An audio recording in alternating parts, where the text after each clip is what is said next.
ओम नमः शिवाय। मैं सरोज नागपाल आज आपके समक्ष कक्षा 10+2 की हिंदी की पाठ्य पुस्तक आरोह भाग 2 में संकलित पाठ 9 फिराक गोरखपुरी द्वारा रचित रुबाइयाँ कविता की व्याख्या करना चाहती हूँ और इसके साथ साथ आपको सफल होने के लिए एक सीख देना चाहती हूँ। तो पहले कविता की व्याख्या। इस कविता में शायर ने नन्हे शिशु की अटखेलियों और माँ के वात्सल्य भाव का सुंदर वर्णन किया है। आंगन में लिए चांद के टुकड़े को खड़ी।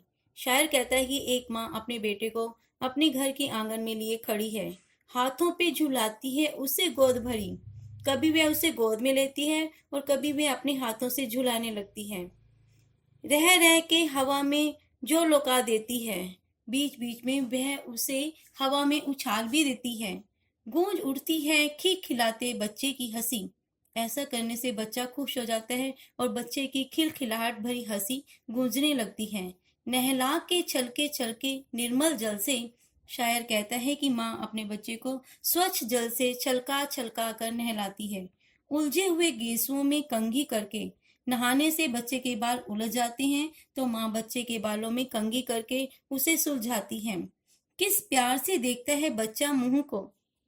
बच्चा बड़े प्यार से माँ के मुंह को देखता है। जब घुटनों में लेके पहनाती कपड़े।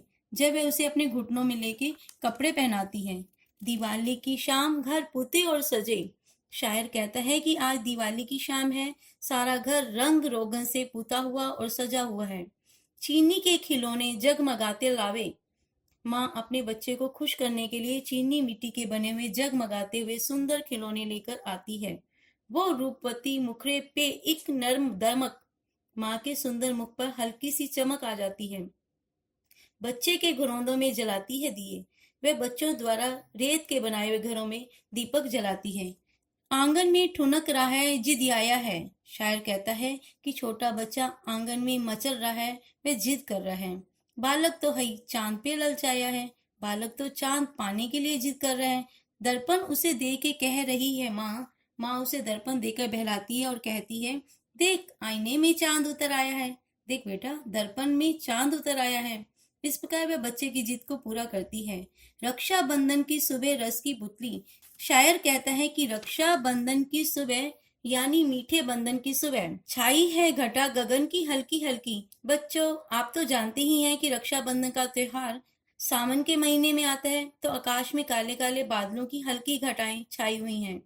बिजली की तरह चमक रहे हैं लच्छे। जिस तरह बादलों में बिजली चमक रही है उसी तरह राखी के लच्छे भी बिजली की तरह चमक रहे हैं। भाई के है बांधती चमकती राखी। बहन अपने भाई की कलाई पर चमकीली राखी बांधती है। अब बारी है आज की सीख की। जिन लोगों ने सफलताएं प्राप्त की हैं उन्होंने सपने कम देखे हैं और प्रयत्न अधिक किए हैं। प्यारे बच्चों आपने ये वीडियो देखी। अगर आपको ये वीडियो पसंद आई हो तो कृपया सब्सक्राइब करना ना भूलें। धन्यवाद।